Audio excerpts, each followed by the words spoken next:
our rinse and repeat pattern has certainly continued, and at the moment a warm and humid one across a lot of the area. As expected, winds are out of the south about 5 to 10 miles per hour. The Savannah Hilton Head International Airport, the sensor at the top of this hour was reporting some light rain in the area. That is continuing to dissipate, but temperatures remain in the low to mid 80s for a lot of us the next few hours. But Viper radar is beginning to light up with activity now right along the immediate coast. It is nearly perfect conditions, as you can see on some of the cameras in Tybee Island, but cells are beginning to pop up. That blue streak there is the sea breeze moving in. It acts like a cold front, allows for a lot of these storms to fire up and focus somewhere, but there's not a lot of motion of these storms right now. And if you're a lot of the inland areas, generally west of I-95, continue to see heavy downpours at times.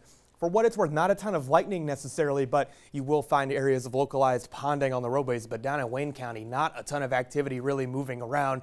And Glenville and Points East also finding some activity, particularly along US 25. So if you have any travels out in that area, do be mindful of that. Richmond Hill cell is staying to your west, but there is still some heavy rainfall again moving away from the area along Highway 204, and rain around the airport and Pooler along with Garden City is also beginning to dissipate. But nevertheless, the same conditions hold true tomorrow. The warm and muggy start temperatures climb into the low to mid 90s for a lot of the inland areas, upper 80s right along the immediate coast, but 30 to 40% storm chances again are in play from noon to about 8 p.m. with even some lingering activity possible generally west of I-95 once you get into the latter parts of the evening rather.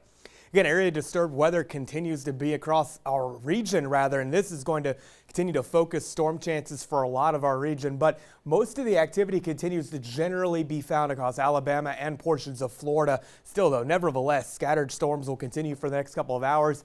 You lose daytime heating, you lose a lot of this activity as well. Now, moving into the day tomorrow, winds are going to intensify out of the south just a little bit more. This will bring, yes, the potential again for storms, but the motion will there will be a little bit of motion to these cells, as you can see, but most of this activity will eventually pulse inland. Your same routine applies again for your Tuesday. Again, a sunny start, eventually building in the cloud coverage and storm chances.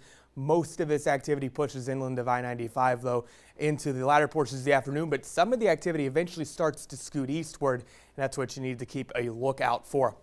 Low to mid 70s along the immediate coast, lower 70s inland. Bottom line, storms will be around early. Light winds will eventually intensify tomorrow. 10 to 15 mile per hour winds possible in the afternoon, lower 90s across a majority of our area. Now let's head into the tropics, where we do have Tropical Storm Barry situated again. You have a low-level center near the Mexican coast. Thunderstorms are around that, but this is not a well-organized system at all. Eventually, Barry will make a landfall near Tampico, Mexico, and it will fall apart as it runs into the Sierra Madre Mountains tonight. And this activity is no threat for the coastal empire and low country. Now into the end of the week, a stationary boundary does settle in. This eventually does bring areas of spin, and that's what usually brings tropical systems this time of year. Timing out the Vipercast well into the future. We're looking at into Thursday, and remember, one computer model run is not gospel, but we do have a frontal boundary that stalls. Area of low pressure tries to form, but the exact placement of the boundary and the area of low pressure are uncertain at this time.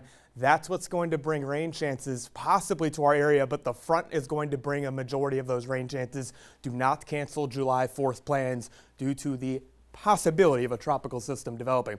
Our local waters bring 10 to 15 knot winds tomorrow afternoon, 2 to 3 foot seas. That high tide is going to be in the middle of the day, just past 1 p.m. Your extended forecast brings much of the same. The main update I have brought are 60% rain chances Wednesday and Thursday with the incoming frontal boundary, but not necessarily thinking a total wash for any of the days, especially the 4th of July. We'll have our storm chances, but do not cancel plans just yet. It will be very typical weather. Oh, Jeff, why are you doing that to us? You know it's all your fault, right? Yeah, it's always my fault. Oh, I'm just messing with you. Well, the good news is, coming up in sports,